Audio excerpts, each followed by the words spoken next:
Everyone, so welcome back again in my blogs. So guys, हमने कल जैसे video में बात की थी कि एचवीएसी क्या होता है, फायर फाइटिंग का वर्क कैसे होता है, जो एचवीएसी होती है हमको उनको इंस्टॉल कैसे करते हैं। तो बहुत सारी चीज़ें हम लोगों ने कल बात की थी। आज हम उसी को आगे बढ़ाते हुए जानेंगे कि हम लोग एक्चुअल में साइट पर उसको लगाते कैसे हैं, वो कैसे वर्किंग करती है। हमारे साथ में गोलू है, गोलू हमारे साथ में कल भी थे पिछली वीडियो में, जिसमें हम लोगों ने बात की थी एचवीएसी के बारे में, फायर फाइटिंग के बारे में। तो आज उसी को आगे बढ़ाते हुए हम लोग जानेंगे कि इसको एक्चुअल में साइट पर इंस्टॉल कैसे करते हैं और ये वर्किंग कैसे करती है। तो गोलू, आप बताओ कि हमको जो एचवीएसी होती है वो कैसे वर्किंग करती है और कैसे उसको इंस्टॉल करते हैं। हेलो गाइस, मेरा नाम है अनु कुमार। आज मैं बताऊंगा डक्टेबल यूनिट कैसे वर्किंग करती है। तो आगे चलते हैं, देखते हैं। पहले तो हमारी ये डक्टेबल यूनिट लगी है। ये डक्टेबल यूनिट है। इधर क्या है, ये इसमें थ्रेडिंग रॉड यूज करते हैं। इसमें 10 का थ्रेडिंग रॉड यूज करते हैं, 10 का फास्टनर यूज करके इसको हैंग करते हैं। और इसमें हमने एक डक डाली है 400 बाई 400 की। वो हमारी डक यहाँ तक गई है 3 मीटर के आसपास डक डली है। तो इसमें एक हम कॉलर उतारते हैं, जो हमारी ग्रिल डिफ्यूजर है, ये ग्रिल डिफ्यूजर में आ जाता है। तो इससे हमारी कूलिंग होती है। और एक हमने यहाँ डिफ्यूजर और लगा है एक्स्ट्रा। इसका रीजन ये होता है, जो हमारी मशीन वर्किंग करती है तो इसको रिटर्न की जरूरत होती है। तो ये मशीन रिटर्न यहाँ से खींचती है, यानी कि यहाँ से हवा खींचेगी और यहाँ से देगी। तो ये इस प्रकार से कूलिंग करेगा। और ये हमने बाहर भी गोलू, जैसे तुम बता रहे हो कि यहाँ पर जो तुमने ये एचवीएसी लगा रखी है, इसकी वर्किंग में क्या है कि आपने यहाँ पर एक यूनिट लगाया है और उसके बाद दोनों साइड से ग्रिल लगी हुई, दो ग्रिल लगी हुई। एक ग्रिल क्या करेगी, यहाँ से कूलिंग करेगी और एक ग्रिल क्या करेगी, जो हीट है यहाँ की हीट को बाहर निकाल के। नहीं, बाहर नहीं खींचेगी। इसको क्या है कि पीछे से यहाँ से खींचेगी, इसी को वही हवा मतलब सर्कुलेट उसमें देती रहेगी। अच्छा, मतलब बाहर नहीं जाएगा वो? बाहर नहीं जाएगा। ये रिटर्न हो गया, एयर हो गया। और ये और चलता कैसे है, इसमें हम देते हैं, एक तो आता है इसमें सेंसर।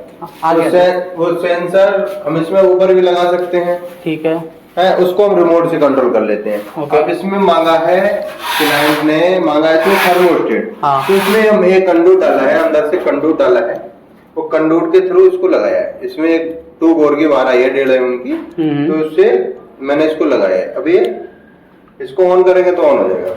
मतलब इसको इसी से ही हमारा वर्किंग चलेगा। इसी से कूलिंग सेट करनी या इस मशीन को बंद करना, जैसा भी है, मतलब यही करता है। ये रिमोट समझ लो, पूरा इसको ऑपरेट हम लोग थर्मोस्टेट से ही करेंगे इसको। ठीक है, तो बाहर चलते हैं। बाहर भी बहुत सारे काम हुए हैं, बाहर भी बात कर लेते हैं उनके बारे में।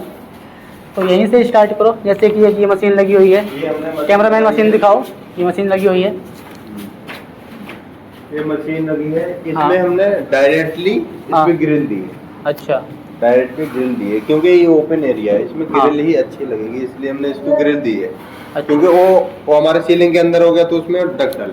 अच्छा, तो इसमें डक की जरूरत नहीं है। अच्छा, जहाँ सीलिंग में होता है वहाँ डक की जरूरत होती है, वहाँ जहाँ ओपन होता है वहाँ डक की जरूरत। ग्रिल का डिजाइन होता है, आपको कैसा पसंद आ रहा है, क्लाइंट को कैसा ग्रिल चाहिए, उसके हिसाब से हम ग्रिल दे देते हैं। ये जो सामने लगा हुआ है ग्रिल है, हमने इसमें ग्रिल दी है। ये मशीन है हमारा इंडोर यूनिट बोलते हैं ना इसको। अच्छा, डक्टेबल यूनिट बोलते हैं। डक्टेबल इंडोर यूनिट है हमारा। और ये कितने टन का है? ये अपना 2 से 2.5 टन का है। सॉरी, 2.5-3 टन का है। 3 टन का है ना? 3 टन का है। ठीक है, तो 3 टन के ये डक्टेबल यूनिट के लिए हम लोग जो कॉपर पाइप यूज करते हैं, कॉपर पाइप का साइज क्या होता है? इसमें हम यूज करते हैं, कॉपर पाइप होता है 3/8 का भी होता है इसमें। हाँ, और एक 5/8 का होता है। 3/8 का कॉपर पाइप यूज करते हैं। ठीक है। और आउटडोर हमारे एक ही है इससे। ये हमारे पास अभी यहाँ पे लगी हैं 5 यूनिट लगे हैं। तो 5 यूनिट में हमारे 2 आउटडोर है। एक है हमारा 10 HP का, एक है हमारा 8 HP का। ठीक है ना। और हमारे 10 HP के यूनिट से 3 मशीन कनेक्ट है। और 8 HP के यूनिट से 2 मशीन कनेक्ट है। टोटल हमारे 5 मशीन हो गई और 2 आउटडोर यूनिट हो गए। मतलब एक मशीन अंदर थी हमारी, एक यहाँ पर है, एक ये है, एक अंदर है। एक हमने इसमें लगाया है TFA। इसको TFA कैसे करता है, TFA क्यों लगाते हैं? TFA हम इसलिए लगाते हैं, ये पूरा बंद एरिया है। पूरा बंद एरिया। इसको भी क्या है कि ऑफिस में भी थोड़ी सी बाहर की हवा की जरूरत होती है, जो एयर बाहर की भी जरूरत होती है हमें, तो इसको TFA लगाते हैं। इसमें हमने बाहर से ग्रिल दी है यहाँ से, ये क्या है कि यहाँ से हवा खींचेगा, इसमें फिल्टर ऐसा लगा हुआ है, वो फ्रेश हवा लाके यहाँ से कनेक्ट करके बाहर ले अंदर जाएगा। हाँ, तो अच्छा, इसमें फ्रेश हवा फ्रेश- बाहर से अंदर लाएगा, हाँ, और जो उसको अंदर का है उसको बाहर कर फेंक देगा। कर देगा। उसमें वो हमारा रिटर्न लगाया फैन, हाँ। वो हमारा जो भी रहेगा फैन, वो रिटर्न लेवर खींचता रहेगा, चलता रहेगा, इस तरह से वर्किंग करता है ये।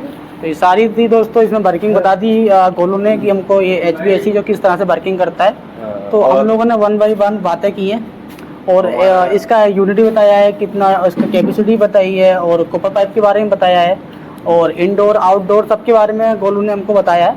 गोलू, ये HVAC और TFA की बात हो गई, अब हम थोड़ी सी बात कर लेते हैं फायर फाइटिंग के बारे में। ये जो लाइन लगी हुई है, इसमें डाया अलग अलग क्यों है, और हम लोगों ने किस तरह से इसको डिजाइन किया है? तो ये क्या है, डिजाइनर उसके हिसाब से डिजाइन करता है कितने स्प्रिंगलर दिए जाते हैं। हाँ, 1 इंची में 1 से 2 स्प्रिंगलर दिए जाते हैं, 25 ठीक। mm का पाइप, 32 के पाइप में 2 से 3 स्प्रिंगलर दिए जाते हैं। तो उसके हिसाब से हम डाया यूज करते हैं। हाँ। यहाँ से जैसे हमारा 100 का डाया आया, हाँ। बाकी फिर आगे रिड्यूस हो गया, ये 65 का हो गया, हाँ, ये डाया 65 का हो गया। आगे क्या है, आगे भी ऑफिस है, हाँ। तो सीधा 65 का ले गए ना, तो हमें 50 की जरूरत थी, तो इसे आगे जाके यहाँ से 50 का हो गया। वो क्या है कि स्प्रिंगलर के थ्रू हाँ। डिवाइड होता रहता है, जितने स्प्रिंकलर रहेंगे उसके उतना हिसाब से डाया चलता ज़्यादा है। रहेगा, हाँ। जितने स्प्रिंकलर कम रहेंगे डाया उतना कम रहेगा। और हमारे बाकी के ओमवीर जी हैं, ओमवीर हाँ। जी से मिलो, ये हमारी सारी लाइटें इंस्टॉल करते हैं, हाँ। तो ये अपना लाइटों के बारे में बताएंगे। तो गाइस, हम लोगों ने फायर फाइटिंग और HVAC के बारे में जान लिया है। अब इतने ही इसमें था जो गोलू ने बताया है। अगर और भी चीज़ें हैं जो आपको लगता है कि जानना चाहिए और पता होना चाहिए, तो आप कमेंट करो और पूछो, हम